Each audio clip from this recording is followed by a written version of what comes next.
And we're looking at the parade of ships coming into Elliott Bay for Fleet Week. It's led by the U.S. Navy destroyer, the USS Barry, which is stationed at Naval Station Everett. That's its home port right now. And it's named for the father of the American Navy, Commodore John Barry. This is one of the ships that will be available for tours. Also in the parade are 3 Royal Canadian Navy ships and a couple of boats from the U.S. Coast Guard.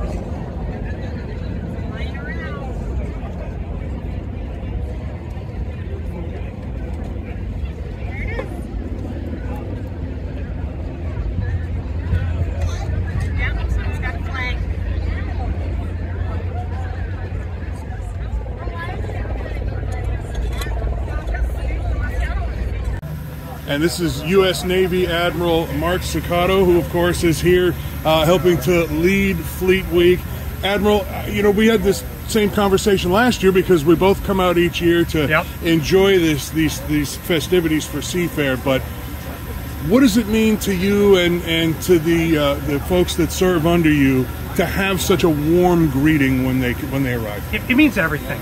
So Seattle is very much a maritime town. The Puget Sound is the Navy's 3rd largest fleet concentration in the world. There's well over 45,000 sailors in the area. But we go out of our way to really not be seen, right? We're over in varying places on the Sound, and Fleet Week is one of those times where we stop trying to not be seen, and we go out of our way to meet in this case, the Seattle public. That's right. Well, and I understand that at least one Navy ship, the USS Barry, is that going to be one of the ones that the folks can visit? It is, yep. So the USS Barry, she's based out of Everett. She'll be here very shortly for the parade of ships, and then she'll be down on Pier 46. Everything to do with touring the Barry is free. She'll be available for tours from Thursday through Sunday from 9:30 till 3 p.m. The one exception is Saturday, where it'll be 9:30 to 11 a.m. Those times are subject to change, so the Navy Region Northwest website and our Facebook page are always the best source of information on updated tour times. But what can you tell us about the Barry and her mission? So she is the workhorse of the Navy surface fleet. She's an Arleigh Burke class guided missile destroyer, and she's recently was based over in the Western Pacific. She's relatively new to the Seattle area. Her crew, as a result, are extremely excited about the opportunity to come down to Seattle, catch a ball game later today, and really just meet and talk to people. The real magic of Fleet Week is the personal interaction. It's getting to meet the great people of Seattle, and for the great people of Seattle, getting to really talk to a sailor. Because in real life, they're nothing like what you see on television.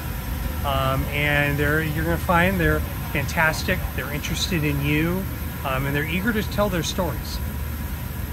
Have any of them shared their stories with you, any that stood out, since you mentioned that? You know, I'm always fascinated by sailors' journeys, why they join the Navy, and more importantly, why they stay in the Navy. Right? People join the Navy for a lot of different reasons. They're interested in one of the things the Navy does. They're interested in the mission. They're interested in the idea of living their lives abroad. There are any number of reasons. But along the way, a lot of them stay in the Navy because of the comradeship and teamwork. The military, in many ways, is the ultimate team sport. We don't do anything alone. Right? As an F-18 pilot, I'm alone in my cockpit. But in reality, I always fight as a team. And sailors everywhere are that same way. And once you get addicted to real teamwork, really working with great people, it's hard to walk away from it. And I think that's what you'll find when you talk to them today. Well, and I'm sure the service aspect and the ability to defend us and keep us safe really plays into that too, right? It is. Service is a calling. There's a reason that when they use the term "someone's in the service," they use the word service, because they're willing to give everything they have up to their lives to support the Constitution and the American people, and it's not an insignificant thing. They get something out of it too. They get a chance to live with whatever reason they join the service. But the U.S., the taxpayers, we get a little something out of it too. Well, since you brought it up, what was it that prompted you to join up originally? Sure. So I come from a Navy family. I am the third of four generations that have served in the Navy since World War II. My son is the fourth.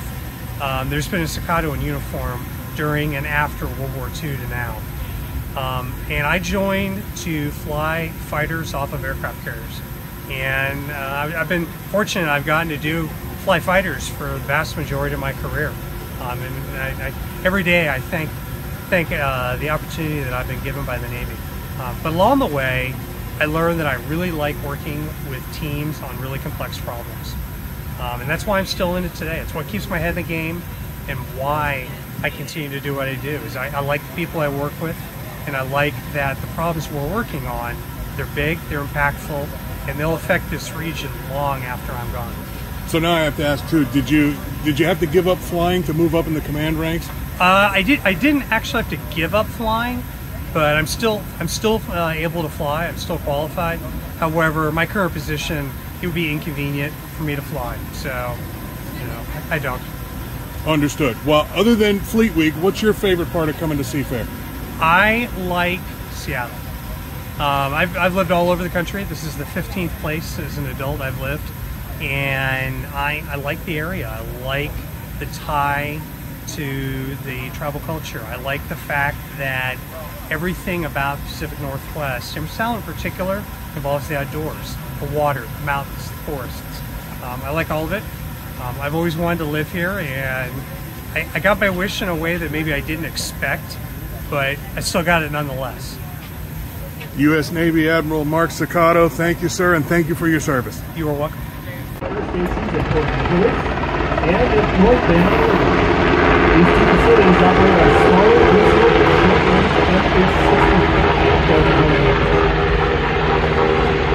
So this helicopter is built by Sikorsky in Stratford, Connecticut.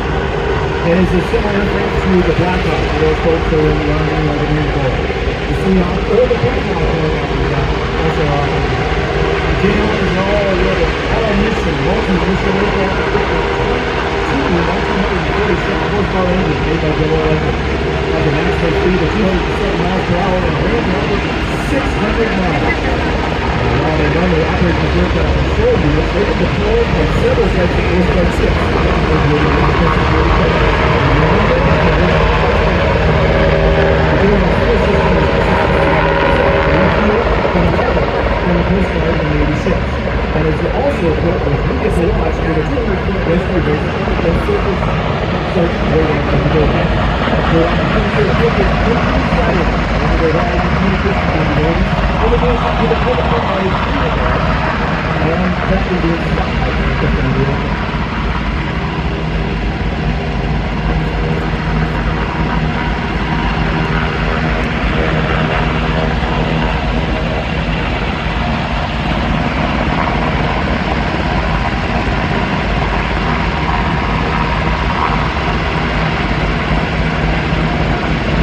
As you may notice, the helicopter generates a great deal of rolling. And some of those winds, 50 miles an hour,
aviation technician Greg Partridge, and the individual in the water is aviation survivor technician John Claridge. So they're going to send, assisting with today's rescue demonstration is also a Seattle Station 40-foot response boat, Meteor. The RVM was co-designated and built by Marietta Marine in Marietta, Wisconsin, and brought all the way here to Seattle as of 2015. While primarily a search and rescue asset, the RVM is a multi-mission supporting recreational boating safety, marine environment protection, enforcement of laws and treaties, ports, waterways, and coastal security. The RVM is 44 feet, 9 inches long, is powered by two twin 825 horsepower MTU diesel engines, driving two twins Rolls-Royce water jets. The RVM is crewed with at least three crew members. The helicopter's already dropped in, and he's dropped in Rendy Rescue, so they're not a real person in there, by the way, folks. We just may need some distress calls from that individual dummy. As part of the survivors played by that particular dummy, I'm obliged to say, of course, folks, don't try this at home.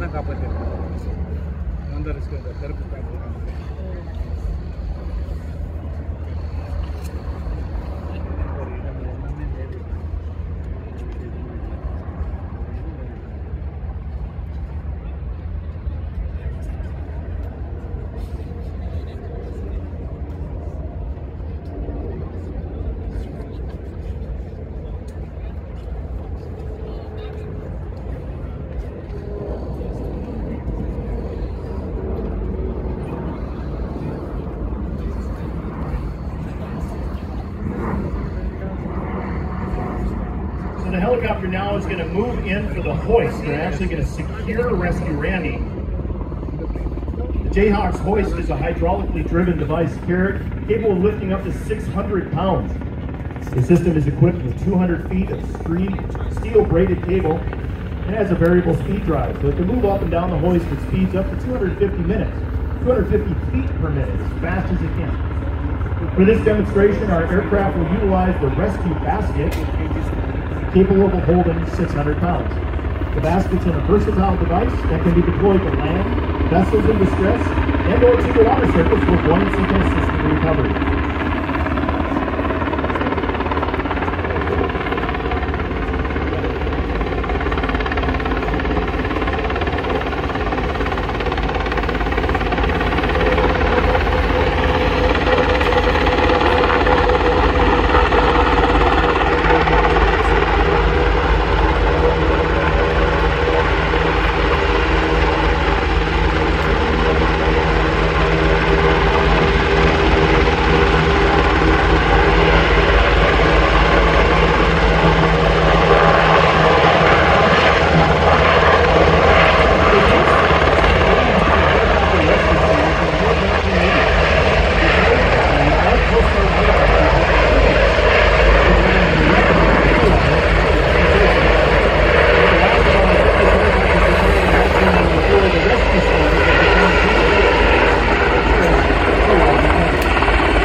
Okay, next up is Home Street Bank's Misty Ford, who's our Senior VP of Corporate Marketing. And Home Street has been a great partner over these many years of not only supporting Seafair, but also boat racing and having a very competitive boat on the circuit. Thank you. Thanks for having me. What a beautiful day to be celebrating Seafair. So as the official bank sponsor of Seafair, Seafair is one of the many organizations that we do sponsor throughout the year. It does have a special place in our heart as it supports our communities coming together and celebrating all that makes this area so special. From our ports to our waterways to our lakes and our skies. Seafair also celebrates diversity and provides a platform for individuals to really highlight their talents. So whether that's pilots that are flying in the air for the Blue Angels at 1,400 miles an hour, sometimes upside down, which is crazy to me, or whether it's the hydroplane racers who are on the water going at speeds up to 200 miles per hour. It's really an incredible sight. I'd like to share Home Street's sincere appreciation for everything that the Seafair team is doing. You guys are doing a fantastic job and will continue to do so through the weekend, I know. So great job. And your dedication and commitment, it truly is inspiring. That goes for the hydro race teams as well. Many of these people are volunteers and they've been with these teams for decades. And it isn't just the drivers that are out there working hard, it's also all the folks on those teams. So thank you for your dedication. The fans and all of us appreciate it because we couldn't do this without you. And as everyone's mentioned thus far, this is the Gold Cup, and it's an infamous trophy. It's actually the oldest trophy in motorsport history. It hasn't been here for 38 years, so what a thrill to have this part of our event this weekend. And the winner of the Home Street Bank Cup will also be the winner of the Gold Cup. So with that, I'm going to sign off, but before I do so, I do have to give a shout out to our new driver, Dylan Runny. Great work, Dylan, and go Miss Home Street. Thank you so much, Misty. Next up, I'd like to bring up Lance Ball from the Boeing Company. Lance is a friend. He's a Seafair board member and a fantastic supporter of us. So, Lance.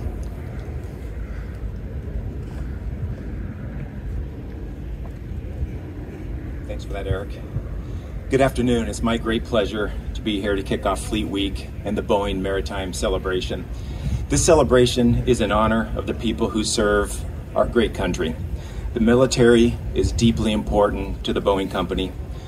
Not only do we support the warfighter through many of our Boeing products, we also value our veterans. In fact, veterans represent 15% of our total workforce at the Boeing Company. We know the Boeing Maritime Celebration means a lot to so many of them and to so many of you. We're also looking forward to the Boeing Seafair Air Show this coming weekend, Friday, Saturday, and Sunday. And we're thrilled to welcome back the United States Navy Blue Angels. They'll be flying high in the Boeing F-18 Super Hornets. And on Sunday, we'll have a special flyover. Our Boeing 737, made right here in Renton, Washington, by proud Boeing employees. So there's much more to come, but today is all about the parade of ships. On behalf of the Boeing Company, I want to thank our members of the military who come together to make this a special event for all of us. Thank you. And this is Marty Coons with Veterans for Peace. They are always out here to do their part during this, this introduction to Fleet Week here in Seattle.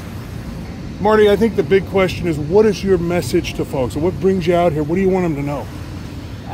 For us, it's the cost and impact of the military, and we're focusing initially on like military shows, air shows, and that, and the impact of them on climate change and climate crisis, right? So the military is one of the biggest users of fuel in the world, right? And with that, huge carbon footprint. So this whole Fleet Week and introduction of the military into Seafair for us is part of an ongoing militarization of our culture that's gone on. That causes us to not question why we spend the billions and trillions of dollars we do on defense when we have to go halfway around the world to find somebody to defend ourselves from. So anyway, so we're out here to raise. I mean, not only is it the climate crisis, but see some people here. Nuclear weapons is another issue, and it's not. That kind of weaponry, even that kind of violence, is not a solution to problems, right? If anything, it is what continues problems. And so our country, along with the rest of the world, our government has to wake up and see that, right? So that's what we're out here. For me, my time in the military opened my eyes to what the military does around the world, right? We supposedly do it under the name of protecting freedom and democracy, but freedom and democracy is one of the last things that's gone on. It's all about profit. It's mainly protecting oil. Right? It's the big thing. So that won't hold for the future. That won't hold. It's not a strong survival approach to life. Right? It's for us to rush to the precipice of climate disaster and pretend that having the military be as big and consumptive as it is a good thing. That's not. Yeah, well, and I'm going to go out on a limb and say I probably couldn't find too many people on this planet that don't wish we would completely eliminate nuclear weapons. Yes. I'm not talking just us. I know. I'm talking everybody who's got them. I agree. But in terms of the conventional military, one of the things I was thinking about on my way over here, and I've never asked this of anybody from Veterans for Peace because I don't think it was really top of mind before, but it is a big military. It's no secret about that. But I mean, if we shrink it, what's to stop China and Russia from coming in and trying to take over? I mean, I don't know. I long ago gave up any illusion that any country would want to try to invade the United States. That would be the worst mistake they could ever make, would be to try to invade this country. So to me, we've got to really look at what are we defending? To me, there's a bit of hypocrisy that goes on when we renamed it the Department of Defense, when it was originally very true and proper. It was the Department of War. It was about war. And we've changed the whole concept, and now it's not war, it's defense, but it's still war. So we don't need to be as big. We don't need to be sticking our noses in, and we don't need to be supporting businesses whose only existence is to create weapons that they sell over here that then end up used by them. Oops, who are our bad guys? So now we go fight against our own weapons. That's kind of stupid. But anyways, as a country, I'm not against any country defending themselves.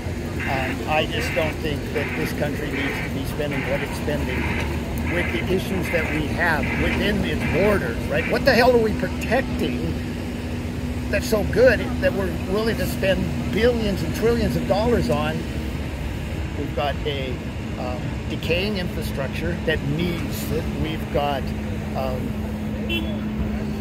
no future for our youth. We've got homeless to a degree in the richest country in the world that shouldn't be. I mean, those are real issues that should be addressed, but now what goes on in Congress is they grumble and argue over how to spend the monies for their little pet projects, and they ignore the reality of the situation, and the biggest pet project is the military. So. What would you like to see in its place? Or what would you like to? Are we talking about a downsizing, and you still think we could defend ourselves if somebody did attack, or what would you like to see? That's a honest and a hard question. I mean, I don't have the answers. I just know the direction we're going is right. I don't know. I mean, what I see as part of the problem, to be honest with you, is that the power structures that exist right now within the Congress and all that are what's enabling and allowing, continuing this kind of mindset to go on. So that's got to change. Got to get some of these, to be honest, some of these old out of there, because they're so embedded into this whole, you know, you put the money into my pocket and I put the money into your pocket kind of scheme that goes on within Congress. You know, it's a joke. So maybe that's where we start, is get rid of them and get some new. Now I got to be careful, because I don't see the likes of Trump as new blood. I mean, we really need new blood. But to me, I think what we need is people who have a future that is longer than those that are currently in power.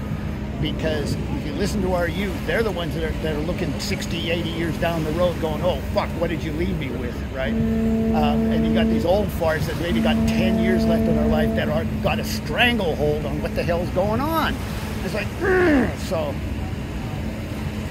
But, you know, why are we spending money on the military when we have all these other problems? That's a question that I can ask, but I don't have a magic answer for. Well, and I think that's a fair response. Marty Coons, Veterans for Peace. Thank you, sir. You're very welcome. Thank you.